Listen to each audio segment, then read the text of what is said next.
Hello everyone, welcome to Disha classes. जैसे कि आपको पता है, दिशा क्लासेस पर आपको नेट कॉमर्स एग्ज़ाम और एस्टेट पीजीटी कॉमर्स एग्ज़ाम से रिलेटेड सभी सब्जेक्ट्स की video chapter wise and topic wise मिलती हैं। आज हम कोई सब्जेक्ट की वीडियो या पढ़ाई से रिलेटेड बातें नहीं करेंगे। आज इस वीडियो में हम एस्टेट के बारे में जानेंगे।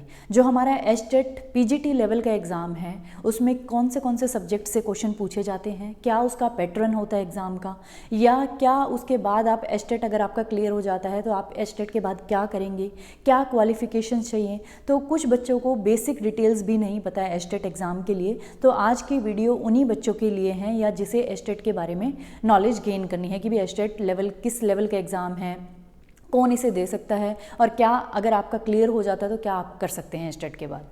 तो पहले बात करते हैं एस्टेट एग्ज़ाम की। तो एस्टेट की फुल फॉर्म ही क्या है? एस्टेट की फुल फॉर्म है हरियाणा टीचर एलिजिबिलिटी टेस्ट। मतलब ये एग्ज़ाम हरियाणा की गवर्नमेंट लेती है और किसके लिए लेती है?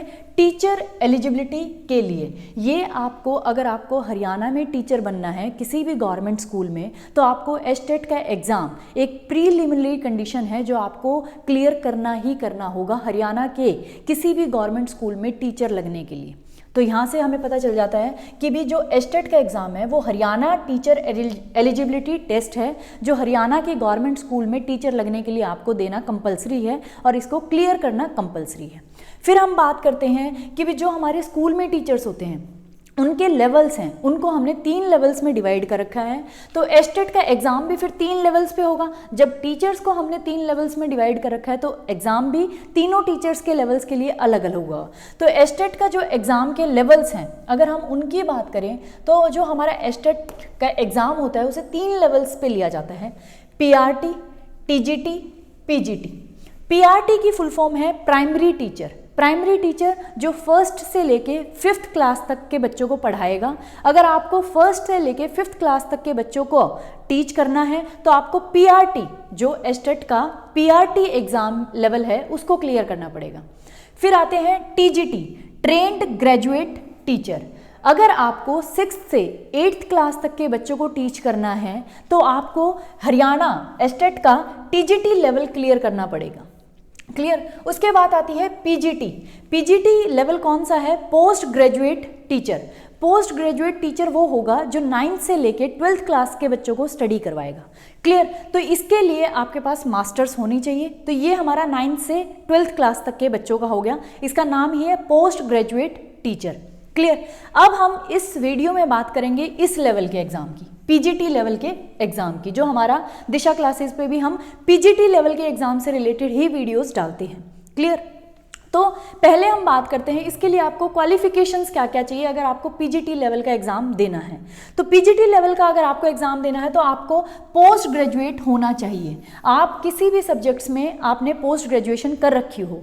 पोस्ट ग्रेजुएशन में एमकॉम हो सकता है, एमबीए हो सकता है, और आपका एमएससी किसी भी सब्जेक्ट में हो सकता है, मैथ्स ज्योग्राफी जो भी, या फिर आपका हम कह सकते हैं एमए जितने भी आप सब्जेक्ट्स में हो, हिस्ट्री में हो, ज्योग्राफी में हो, साइंस के भी किसी भी सब्जेक्ट में आपने एमएससी कर रखी हो, तो आपके पास पोस्ट ग्रेजुएशन होनी चाहिए विद 55% मार्क्स। सिर्फ आपको 55% मार्क्स आपके एटलीस्ट पोस्ट ग्रेजुएशन में होने चाहिए। पोस्ट ग्रेजुएशन आपकी कंप्लीट होनी चाहिए। इसके साथ साथ सिर्फ आपको बीएड भी करनी है, और बीएड फर्स्ट ईयर में जो बच्चा है, फर्स्ट ईयर के बाद आप इसका एग्ज़ाम दे सकते हैं, एस्टेट का अपीयर कर सकते हैं, और वो क्लियर हो जाता है तो वो वैलिड माना जाएगा, क्योंकि सेकेंड ईयर 1 साल के अंदर आपकी हो जाएगी तो डिग्री 1 साल के अंदर आ जाएगी। तो बीएड का जो फर्स्ट ईयर का स्टूडेंट है वो तो इसे नहीं दे सकता, लेकिन अगर आपकी बीएड फर्स्ट ईयर के बाद आप सेकेंड ईयर में हैं तो आप इस एग्ज़ाम को दे सकते हैं। या जिनकी कंप्लीट हो चुकी है तो एक हमारी रिक्वायरमेंट है बीएड की, बैचलर ऑफ एजुकेशन। क्लियर। तो आपको एक तो मास्टर्स होना चाहिए किसी भी सब्जेक्ट में, और एक आपकी बीएड या तो कंप्लीट हो या आपकी फर्स्ट ईयर तो एटलीस्ट कंप्लीट हो।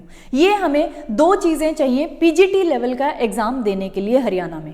क्लियर। उसके बाद अगर हम एग्ज़ाम पैटर्न की बात करें तो कि इस एग्ज़ाम में कितने क्वेश्चंस आते हैं और कौन से सब्जेक्ट से आते हैं, तो जो हमारे टोटल क्वेश्चन आते हैं इस एग्ज़ाम में वो आते हैं 150 क्वेश्चंस। 150 क्वेश्चंस आते हैं और 1 नंबर का 1 क्वेश्चन होता है। तो हम डिस्कस करते हैं अब सब्जेक्ट्स को कि भी ये 150 क्वेश्चन किन सब्जेक्ट से आते हैं। तो पहला सब्जेक्ट है चाइल्ड डेवलपमेंट एंड पेडागोजी, इससे आपके 30 क्वेश्चंस आते हैं। क्लियर, ये मेन पोर्शन कवर करता है हमारे एग्जाम का। क्लियर, उसके बाद इंग्लिश, जो आपकी बेसिक इंग्लिश है, उससे भी आपके 15 क्वेश्चंस आते हैं। फिर हिंदी, बेसिक हिंदी से आपके 15 क्वेश्चंस आते हैं। फिर आती है रीजनिंग, रीजनिंग 10 क्वेश्चंस आपको रीजनिंग के मिलेंगे, 10 क्वेश्चन आपको मैथ्स के मिलेंगे और 10 क्वेश्चन आपको हरियाणा जीके के मिलेंगे, मैथ्स और हरियाणा जीके के। तो रीजनिंग, मैथ्स और हरियाणा जीके, इनसे मिला के आपको 30 क्वेश्चन मिलेंगे टोटल। क्लियर, और 30 क्वेश्चन आपको इंग्लिश और हिंदी से मिला के मिल जाएंगे। तो अभी तक हमने टोटल 90 क्वेश्चंस की बात कर ली। 30 क्वेश्चंस तो आपके हैं चाइल्ड डेवलपमेंट एंड पेडागोजी से रिलेटेड, फिर 30 क्वेश्चन आपके इंग्लिश और हिंदी से रिलेटेड हो गए, और 30 क्वेश्चन आपके रीजनिंग, मैथ और हरियाणा जीके से रिलेटेड हो गए। 90 क्वेश्चंस के बाद फिर जो आपका मेजर पोर्शन आता है एग्जाम का, वो आता है आपका सब्जेक्ट, जिस सब्जेक्ट में आपने पोस्ट ग्रेजुएशन कर रखी है। जैसे दिशा क्लासेस पर हम कॉमर्स सब्जेक्ट से रिलेटेड वीडियोस डालते हैं, तो यहाँ हमारा सब्जेक्ट होगा कॉमर्स। तो कॉमर्स को आपको मिलेंगे 60 क्वेश्चंस, तो 90 वहाँ हो चुके और टोटल 60 क्वेश्चन ये, तो टोटल आपके 150 क्वेश्चंस बनते हैं और 1 मार्क्स का एक क्वेश्चन होता है। 150 मार्क्स का ये एग्जाम होता है। क्लियर, तो जो ये 60 क्वेश्चंस आपके सब्जेक्ट से रिलेटेड आते हैं, हम यहाँ पर्टिकुलरली कॉमर्स सब्जेक्ट की बात एग्जांपल ले लेते हैं। तो 11th क्लास से लेके जो आपने मास्टर्स, एमकॉम तक जितने भी कॉमर्स के सब्जेक्ट स्टडी किए हैं, उन सभी सब्जेक्ट से आपके क्वेश्चन पूछे जाते हैं एस्टेट के पीजीटी लेवल एग्जाम में। क्लियर, फिर बात आती है कि भी इसमें से कितने वाला बच्चा पास होगा।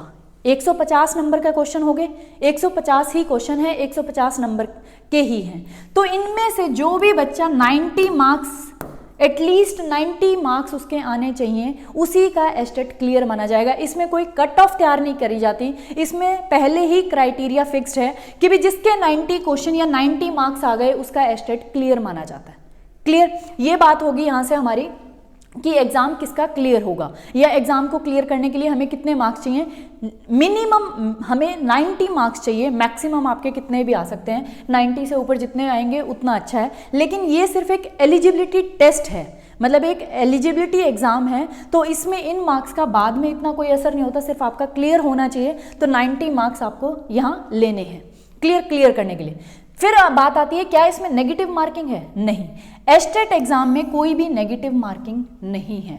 आपको जितने क्वेश्चंस आपके ठीक होंगे उतने ही मार्क्स मिलेंगे, किसी भी गलत क्वेश्चन के लिए आपका मार्क्स नहीं कटेगा।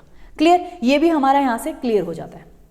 फिर बात आती है व्हाट आफ्टर एस्टेट एग्जाम। अब कुछ बच्चों को यही नहीं पता कि अगर उनका एस्टेट एग्जाम क्लियर हो जाता है तो एस्टेट के बाद क्या वो सीधा टीचर लग जाएंगे किसी भी गवर्नमेंट स्कूल में हरियाणा के? नहीं। तो यहाँ बहुत सारे डाउट्स हैं बच्चों के, तो मैं आपको बताती हूँ। जब आपका एस्टेट एग्जाम क्लियर हो जाता है, तो अभी हमने बात करी थी, ये हमारा क्या है, एलिजिबिलिटी एग्जाम है। एलिजिबिलिटी मतलब ये तो एक कंडीशन है, अगर आपको हरियाणा के किसी भी गवर्नमेंट स्कूल में टीचर लगना है तो आपको ये एलिजिबिलिटी एग्जाम तो सबसे पहले क्रैक करना पड़ेगा, क्लियर करना पड़ेगा। ये एग्जाम क्लियर होने के बाद फिर क्या होगा, गवर्नमेंट पोस्ट निकालेगी, गवर्नमेंट की वैकेंसी आएंगी। गवर्नमेंट के पास जितनी भी वैकेंसी होंगी स्कूल्स में, हरियाणा के स्कूल्स में, उनकी टोटल लिस्ट वो जारी कर देगी कि भी ये हमारे पास इतने सब्जेक्ट्स में, इस सब्जेक्ट में इतनी वैकेंसी हैं और ये हरियाणा की टोटल वैकेंसी है। जब भी वो वैकेंसी आएंगी, उन वैकेंसी को बच्चा जिसका एस्टेट क्लियर है, उसके लिए एस्टेट क्लियर हो गया आपका।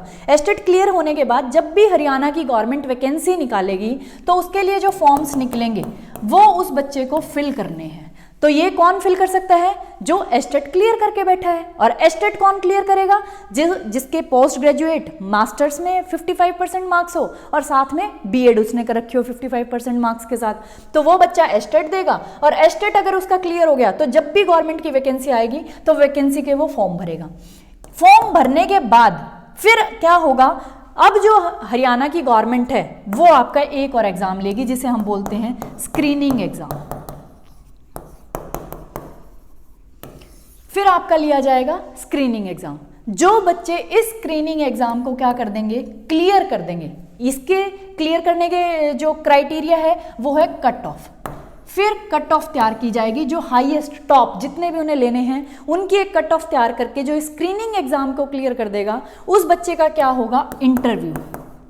इंटरव्यू के बाद, जो इंटरव्यू को भी क्लियर कर देगा, फिर आप गवर्नमेंट स्कूल में क्या आ जाएगी आपकी पोस्टिंग। तो ये पूरा प्रोसीजर है एस्टेट के बाद। अगर आपका एस्टेट क्लियर हो जाता है तो जब भी गवर्नमेंट की वैकेंसी आएंगी हरियाणा में गवर्नमेंट स्कूल टीचर्स के लिए, तो आप अप्लाई कर सकते हैं। अप्लाई करने के बाद फिर आपका एक एग्जाम होगा जिसको हम स्क्रीनिंग एग्जाम बोलते हैं, कि उनमें से छांटेंगे, स्क्रीन आउट करेंगे। स्क्रीनिंग एग्जाम क्लियर होने के बाद उसकी कट ऑफ आएगी। कट ऑफ अगर आप क्लियर कर जाते हैं तो आपका इंटरव्यू होगा। इंटरव्यू के बाद आपकी गवर्नमेंट किसी भी स्कूल में पोस्टिंग आ जाएगी। तो ये था पूरा प्रोसीजर कि भी एस्टेट के बाद क्या करें, या फिर कुछ बच्चों को लगता है एस्टेट क्लियर हो गया तो आप गवर्नमेंट टीचर बन गए किसी भी स्कूल में। ऐसा नहीं है, उसके बाद भी वैकेंसी आती हैं और जब भी वैकेंसी आएंगी तो आपको वो एग्ज़ाम क्लियर करना पड़ेगा।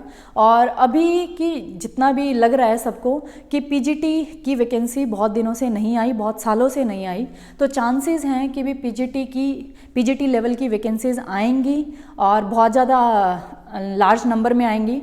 तो मेरी आप सबसे यही रिक्वेस्ट है कि भी जिस भी बच्चे का एस्टेट पीजीटी क्लियर है वो अपनी तैयारी कंटिन्यू रखें, क्योंकि 1-2 महीने में तैयारी नहीं होती इन एग्ज़ाम्स की। स्क्रीनिंग एग्ज़ाम है, आपकी जॉब का एग्ज़ाम है। एस्टेट तो फिर भी ये है हर साल होता है, हर साल एक बार होता है, तो इस साल नहीं हुआ तो अगले साल, लेकिन वैकेंसी कई सालों में तो अब आएंगी और पता नहीं आगे भी कब आएंगी। तो स्क्रीनिंग एग्ज़ाम बहुत इंपॉर्टेंट एग्ज़ाम है, तो इसके लिए आप अभी से तैयारी स्टार्ट कर दें। और स्क्रीनिंग एग्ज़ाम में क्या सब्जेक्ट्स आते हैं उनसे रिलेटेड भी हम एक वीडियो में डिस्कस करेंगे, पूरा स्क्रीनिंग एग्ज़ाम का क्या पैटर्न होगा क्लियर। अगर आपको कोई भी और डाउट रहता है एस्टेट एग्ज़ाम से रिलेटेड, स्पेशली पीजीटी लेवल से रिलेटेड, तो आप मुझे कमेंट बॉक्स में लिख सकते हैं। Thank you for watching Disha classes. और दिशा क्लासेस को आप ज्वाइन कर सकते हैं अगर आप एस्टेट की तैयारी करना चाहते हैं पीजीटी लेवल की, या स्क्रीनिंग एग्ज़ाम की आप तैयारी करना चाहते हैं, कॉमर्स जो बैकग्राउंड से बच्चा है, तो वो दिशा क्लासेस को सब्सक्राइब कर सकता है। और प्लीज़ दिशा क्लासेस की वीडियोज़ को शेयर करें एंड सब्सक्राइब करें। Thank you for watching.